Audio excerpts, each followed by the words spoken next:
শুভ দুপুর বন্ধুরা। আজকে দেখো আমাদের বাড়ি কত বড় মাছ রান্না হচ্ছে। এইটার তো আমি পেটই খাবো, তোমরা কে কি খাবে বলো তো।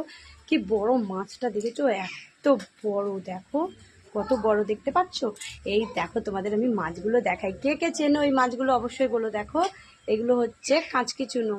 তো এই মাছগুলো আজকে রান্না হবে। তো তোমাদেরকে দেখাই, চলো। আমি তো এগুলোকে ভাজা করছি। তো এগুলো কিন্তু সব রকম খাওয়া যায়। তো এখানে দেখো আমি ভাজা করছি, এই দেখতে পাচ্ছ এখানে কিন্তু ভাজা হচ্ছে। এগুলো তোমরা চাইলে পেঁয়াজ লঙ্কা দিয়ে কিন্তু সুন্দর করে মেখে খাবে, দেখবে খুব ভালো লাগে। তার সাথে এটা যদি তোমরা চাও চচ্চড়ি করতে, চচ্চড়ি করেও খেতে পারো। এইটা কিন্তু আমি তো খাই টক বানিয়ে, আমি যেহেতু টক ভালোবাসি তাই জন্য আমি কিন্তু এটা টক বানিয়ে খাই। তবে এইটা এখন আমি ভাজা করছি, আর কিছুটা এই যেটা রয়েছে এইটা দিয়ে আমি টক বানাবো। তো কার কার এই মাছটা পছন্দ অবশ্যই জানিও, তোমাদের জন্য আমি রান্না করে পাঠিয়ে দিচ্ছি, তাড়াতাড়ি চলে আসো সবাই। অবশ্যই জানিও তোমরা খেয়েছো কিনা।